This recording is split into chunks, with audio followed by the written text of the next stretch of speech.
Thank you for coming to my channel again. I want to share another story. This one makes me laugh because this was a young guy. I won't say names, but he's a young man who was in prison with me, and he was running around the dorm and always causing chaos with people. And one day he came to my bunk and he goes, hey, he goes, can I have one of them soups, you know? And I said, sure, here you go. I gave him one of my soups, and he came back around and he goes, hey, can I get another soup, you know? And it was like he was trying to, like, you know, punk me. You know, that's the word that we use. He was trying to like punk me because he got already 2 soups, and he came around the third time and he goes, hey bro, he goes, can I get another soup? Because I need one for my homeboy, you know? And I said, sure. And I gave him another soup, right? And something inside was like, something's wrong here. Anyways, I didn't want to, you know, start telling him anything like, you know, don't punk me, don't, you know, I didn't want to, you know, cause a fight with him. So I went with it. I gave it to him, you know, and anyways, after that day, you know, he came back the next day, and this time he asked for something else. He goes, hey bro, you know, I was seeing when you opened your locker, I saw that you had a few soaps in there. You know, he goes, can I get a soap from you? I said, yeah, absolutely, right? So I gave him a soap, right? And I had some guy that was, I think was like 2 or 3 bunks on the side.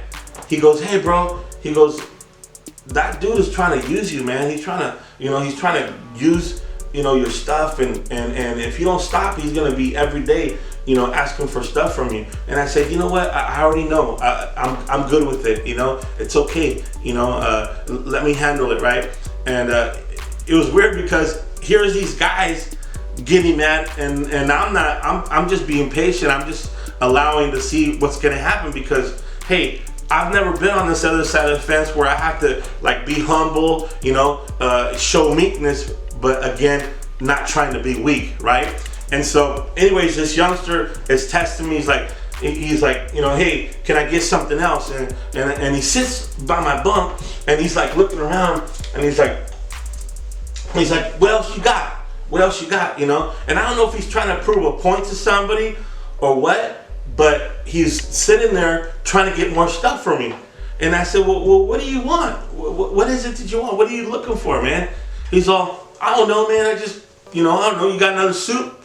And I go, let me see. And I open my locker, and he was trying to look, and I go, whoa. I go, chill. I go, you know, why don't you stay? Give me some space. Let me get in my locker, and let me give you a soup. You know, you asked for a soup. He goes, well, what else you got, right? To make the long story short, right? Because it went on for like 3 or 4 days, right? And here we go. I had people getting mad about the situation, and I was just kind of laughing through it, you know, because I felt peace in my heart. And like the 4th, 5th day, right, he comes up to me. He goes, man, you're too nice, man. You're too nice. And who's this God that you talk about all the time, man? There is no God, right?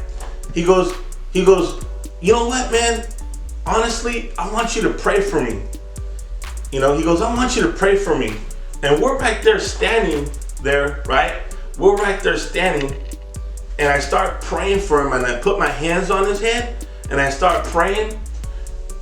And all of a sudden, I kid you not, man, I kid you not, the Holy Spirit knocked this guy on his floor, and he falls down in the power of God.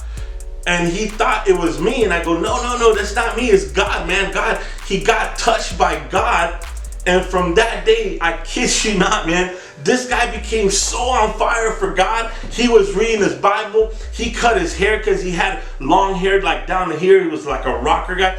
And he started changing his life, and he started reading the Bible, and he started getting hungry, going to church and getting involved. And he started running around the door and telling him how he was touched by God. So God had another plan for him, because he used me to let him have what he needed or what he wanted at that time. But you never know what God's gonna do in your life and how he's gonna use you to touch another person's life. And that's what happened in that episode, is that this young man thought he was going to use me and thought he was going to get over on me, but God, through the holy power of his Holy Spirit, touched him and gave him an encounter with him and grabbed his life and said, hey, you're mine, right? And that's the power of God. And I'm going to be sharing more episodes, but that was another episode that happened with this young guy. And thank you again for coming to Eric's channel.